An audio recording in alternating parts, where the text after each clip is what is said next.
What if I told you the Middle Ages were far from the dark, sexless era you imagine?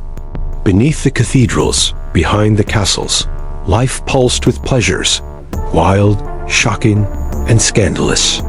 From bathhouses that doubled as brothels, to priests caught breaking their own vows, to public jokes that would make even today's audiences blush. The truth about medieval sexuality is stranger than fiction. Welcome to today's journey into history's darkest, most forbidden corners. And before we begin, if you love uncovering hidden truths in shocking history, don't forget to subscribe, like, and share. Trust me, you won't want to miss what's coming next.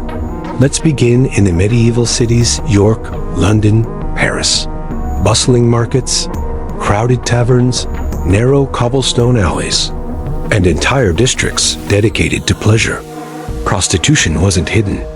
It was regulated, tolerated, and in some ways, celebrated. Streets carried names like Grape Lane, leaving no mystery about what business was done there. Authorities demanded prostitutes wear distinct clothing, striped hoods, yellow veils, even bells that jingled as they walked. The sound of desire echoed in the streets. But here's the twist. What was meant as shame often became fashion. Noblewomen copied their styles, turning marks of disgrace into marks of allure. For many poor women, it was dangerous, scandalous, but also the only way to make real money in a world ruled by men. In the heart of medieval cities, desire was not hidden in shadows. It was part of daily life. When you picture the Middle Ages, maybe you think of filth, disease, and people who never bathed. But the truth? Medieval Europeans loved baths. Public bathhouses stood in nearly every town. They were more than places to wash. They were places of leisure, gossip, and intimacy. Men and women often bathed together. Steam filled the wooden rooms. Wine was poured freely, and bodies drew dangerously close. For prostitutes, the bathhouse was a perfect hunting ground. Many establishments blurred the line between bathhouse and brothel. In fact, the word stew, once meaning bathhouse, soon became slang for brothel. Authorities feared immorality, and the church thundered against sinful mingling. But the lure of warm water, warm wine, and warm company was too strong to resist. Imagine candlelight glimmering on damp skin, laughter echoing in the steam, while outside the priests warned that such pleasure would lead to eternal damnation. And yet, people returned again and again. If bathhouses offered freedom, the church offered chains. For medieval Christians, sex was not just a private act, it was a battlefield of the soul. The church declared, sex was acceptable only for procreation within marriage. Anything else was sin. Missionary position only. No sex on Sundays or holy days. No nudity. No laughter. In short, do it, but never enjoy it. But here's the hypocrisy. Many priests broke their own rules. Records from 14th century Prague tell of clergymen living openly with mistresses, some even running brothels.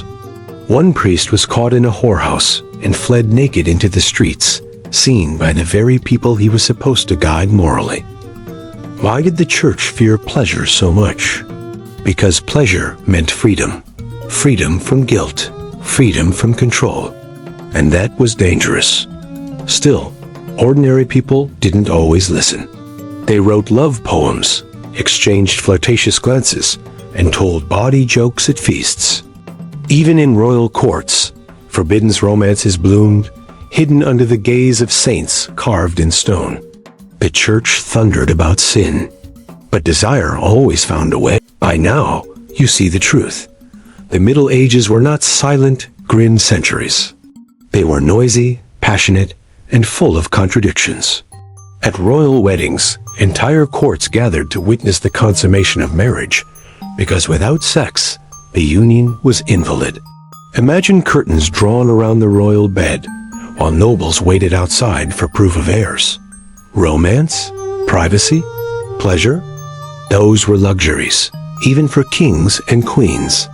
For ordinary people, life was no less chaotic. Families often shared one bed. Children overheard their parents, and privacy was almost non-existent. Sex was, in many ways, a public act.